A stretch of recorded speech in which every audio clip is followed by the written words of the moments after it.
এশিয়ার দ্বিতীয় সেরা দলই এশিয়া কাপ থেকে হাওয়া। রশিদ নবীরা কোথায়? টাইগারদের থাবায় কুপোকাত। এশিয়া কাপ থেকে ছিটকে গেছে ওরা।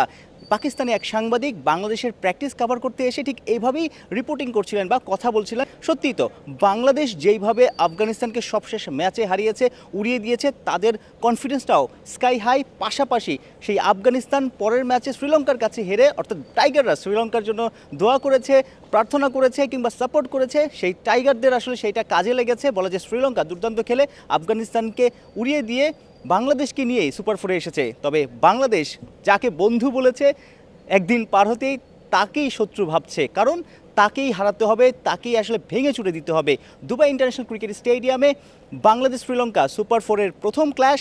টাইগার শিবিরা এক্সপেক্ট করছে যে দুবাই ইন্টারন্যাশনাল ক্রিকেট স্টেডিয়ামে শ্রীলঙ্কার খারাপ দিন বাংলাদেশ বেটার ক্রিকেট খেলেই জয় দিয়েই শুরু করবে এশিয়া কাপের super four. The good thing is we can just focus on what we are doing, and I'm sure Sri Lanka the same because we know each other fairly well. Sri Lanka এই টুর্নামেন্টে যেভাবে দুর্দান্ত খেলছে, ওরা 2022-এ চ্যাম্পিয়ন, এই টুর্নামেন্টে বর্তমানে আনবিটেন। এই দলটার বিপক্ষে টাইগাররা কি জয় পাবে? কে এক্স ফ্যাক্টর হতে পারে?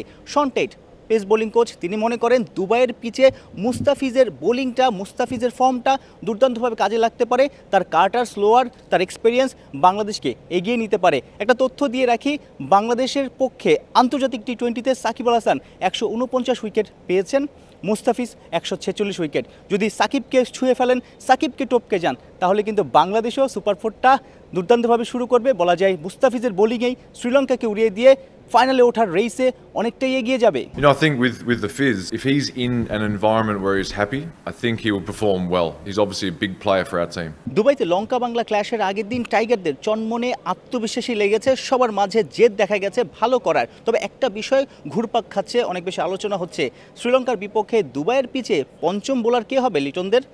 সবশেষ ম্যাচে আবুধাবিতে আফগানিস্তানের বিপক্ষে পঞ্চম বোলারের সেই ঘাটতিটা কিন্তু দেখা গেছে। জেনুইন 4 জন বোলার নিয়ে খেলেছিল টিম বাংলাদেশ। পঞ্চম বোলারের 4 ওভারের কোটা পূরণ করেছিল শামীম এবং সাইফ হাসান। ওই 4 ওভারে কিন্তু 55 রান হয়েছে। এখন প্রশ্ন জাগতেই পারে, আবারও কি সেই অকেশনাল বোলারদের উপরে ভরসা রাখবে শ্রীলঙ্কা? প্রতিপক্ষ তারা কিন্তু দুর্দান্ত ছুটছে, তাদের batting order top, middle, finishing সব জায়গায় দুর্দান্ত। তাদের বিপক্ষে আরও একজন জেনুইন বোলার অবশ্যই দরকার টিম বাংলাদেশে, সেটাই এখানে আলোচনা হচ্ছে।